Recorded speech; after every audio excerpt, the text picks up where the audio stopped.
안녕하세요. 오늘부터 음악의 이해라는 주제로 여러분들과 함께 이 강연을 진행할 윤현진 교수라고 합니다.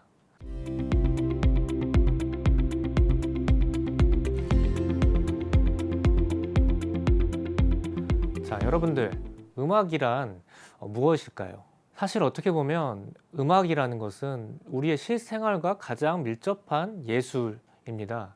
모든 사람들이 사실 생각하지 않는 경우에도 이 음악은 계속 우리 주변에 흐르고 있습니다.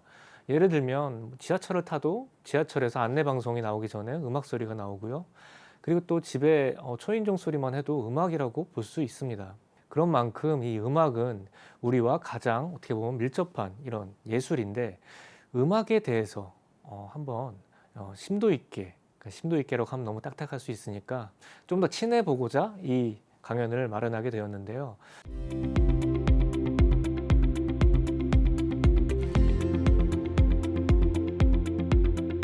먼저 이 음악이란 뜻에 대해서 한번 알아보려고 합니다. 음악이란 뜻 무엇일까요? 한번 생각을 같이 해보겠습니다.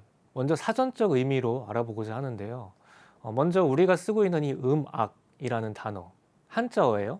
소리 음자와 즐길 낙자, 이렇게 두 가지 한자어가 결합된 이런 단어인데요.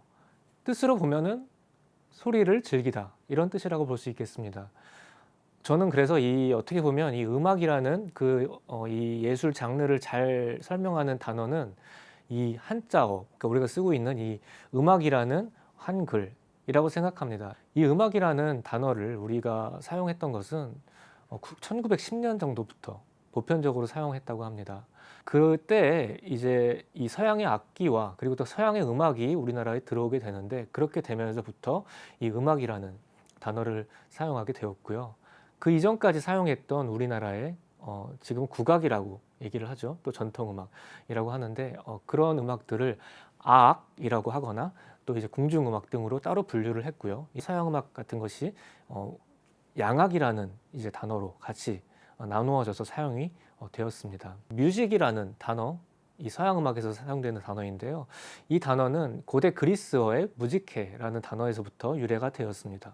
원래는 이제 문학, 무용, 그리고 또 전체적인 이런 예술을 통틀어서 사용되는 단어였는데, 이게 점차 음악만을 뜻하는 단어로 변화되어 사용이 되게 되었습니다.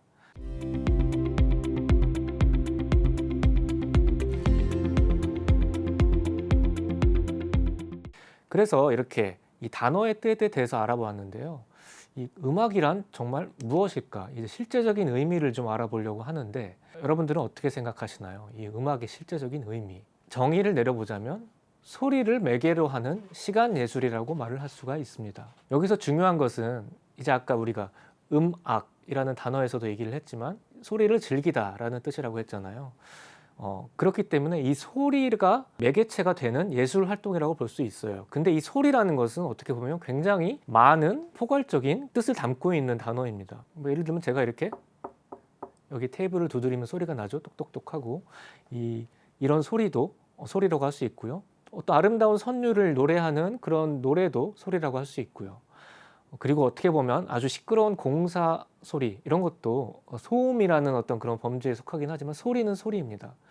그래서 이 모든 소리를 통틀어서 매개로 하는 이 예술 활동을 이제 음악이라는 예술 활동이라고 볼 수 있겠는데요. 음악 교과서, 그러니까 중등 교과서나 이제 초등학교 교과서에 가끔 이제 보면 음악의 3요소라는 것이 나옵니다. 선율, 화성, 그리고 리듬. 이 세 가지 요소를 음악의 3요소라고 정의를 내리곤 하였습니다. 근데 사실 이 음악의 3요소가 과연 이 현대 시대에서도 이 의미가 적용이 되는지 한번 함께 생각해 보았으면 좋겠습니다. 자, 여기서 한번 우리가 음악을 한번 들어볼까 하는데요. 여러분들도 익히 들어보았을 음악인 요한 세바스티안 바흐가 작곡한 평균율 곡집 1집 중에 제 첫 번째 곡 프렐류드를 한번 들어보도록 하겠습니다.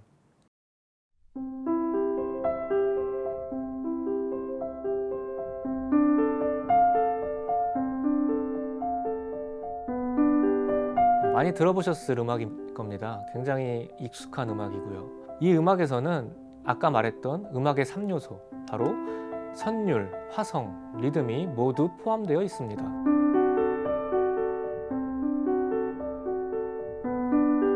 서양 음악, 그리고 또 어떤 고전 시대, 바로크 시대, 그리고 또 낭만 시대라는 어떤 이러한 시대들이 있었는데, 그때 시대에 이제 그 어떤 범주 안에서 얘기하면 맞는 얘기가 돼요. 그래서 이때 작곡되었던 음악들은 요한 세바스티안 바흐뿐만 아니라 많은 작곡가들이 작곡한 그 음악들이 모두 이 3요소를 다 갖추고 있습니다. 이 3요소를 갖추고 있는 음악은 듣기가 편해요. 그리고 뭔가 아름답습니다. 우리가 요즘 이제 많이 듣고 있는 K-팝 같은 음악도 모두 이런 3요소를 포함을 하고 있어요.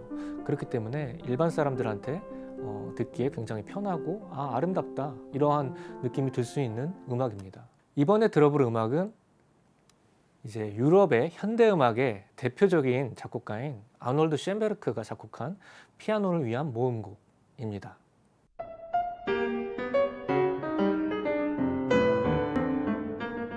굉장히 난해하게 들리죠.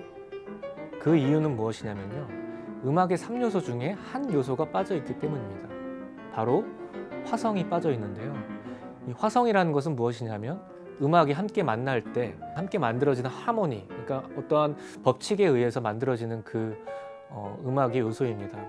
이 화음이 빠지게 되면 우리가 익히 듣고 있던 어떤 편안한 어떤 그러한 음악의 요소가 빠지는 것이기 때문에 불편하게 들려요. 그리고 또 화음이 있을 때에는 어떤 그 다음에 어떤 진행되는 그런 것을 예상할 수가 있는데, 이 화음이 없는 음악에서는 이 다음에 어떻게 진행될지 전혀 예측할 수가 없습니다.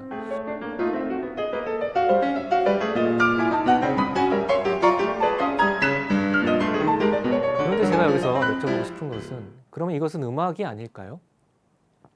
음악의 3요소가 다 포함되어 있지 않기 때문에 음악이 아닌 걸까요? 한번 계속해서 다른 음악을 들어보겠습니다. 이번에 들어볼 음악은 아까와 반대로 아주 오래전 음악, 중세 유럽 시대에 연주되었던 음악입니다.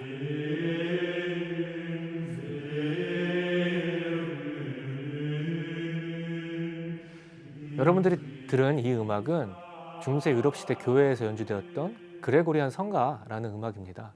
중세 유럽 시대에는 굉장히 많은 어떤 예배를 위한 음악이 필요했는데요. 그때 필요했던 그 음악들을 이렇게 정리해서 모아놓은 음악이 바로 이 그레고리안 성가라고 봐주시면 될 것 같습니다. 지금 방금 들었던 이 그레고리안 성가 음악은 어떤가요? 굉장히 뭔가 단순하고 또 아까 들었던 음악들과는 전혀 좀 다른 느낌이죠. 음악의 3요소, 그 중에 여기서는 2가지가 빠져 있고 하나만 남아 있습니다.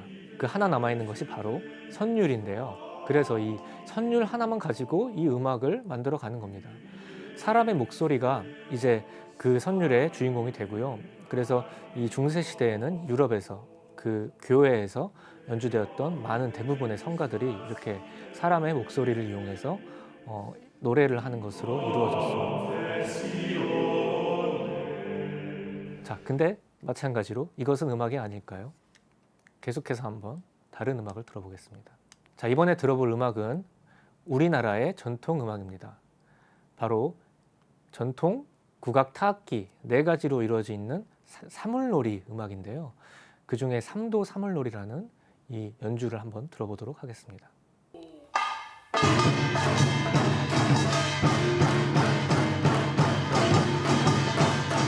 여러분 어떻죠? 이 사물놀이는 정말 우리의 그 흥을 가지고 제대로 연주하는 그런 어떤 연주인데요. 타악기로만 이루어져 있는 그런 연주입니다. 여기에서는 여러분들이 이제 예상을 좀 할 수 있을 것 같아요. 어떻죠? 음악의 3요소 중에 다 있지 않고요. 딱 하나만 있습니다. 그것은 바로 리듬만 있습니다. 선율과 화성이 없고 리듬만 있는 이 사물놀이. 과연 음악이라고 할 수 있을까요? 마지막으로 우리가 들어볼 음악은 미국의 작곡가 존 케이지가 작곡한 4분 33초라는 음악입니다. 한번 들어보겠습니다.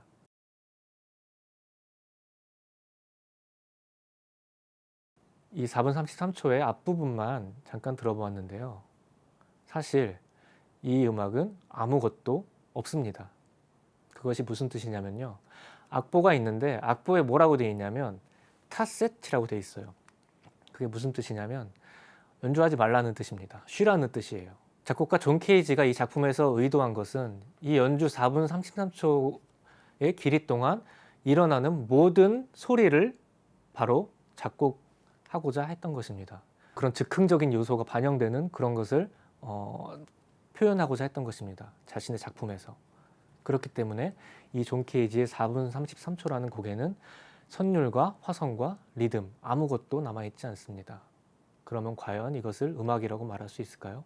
음악의 3요소라고 얘기되었던 선율과 화성, 리듬 이 세 가지의 요소는 음악에 대한 본질적인 의미에 대해서 어떻게 접근하느냐에 따라서 유동적이라고 말할 수 있습니다. 절대 이것이 있어야만 음악이다 라고 말할 수 없습니다.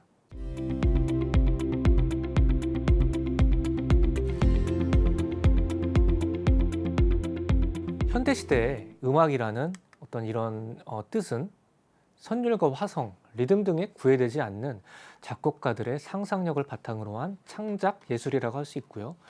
예술 중에서도 청각 예술을 뜻합니다. 여기서 제가 얘기한 청각 예술이라는 뜻은요. 음악의 정의가 바로 소리를 매개로 하는 시간 예술이기 때문입니다. 제가 앞 시간에 얘기를 했죠. 이 소리를 매개로 하는 시간 예술에서 이 시간이 그 의미하는 바가 아주 중요한데요. 그렇기 때문에 아까 존 케이지가 작곡했던 4분 33초라는 이 그 작품도 음악이 될 수가 있습니다. 그 이유는 시간을 정해놓고 있기 때문입니다.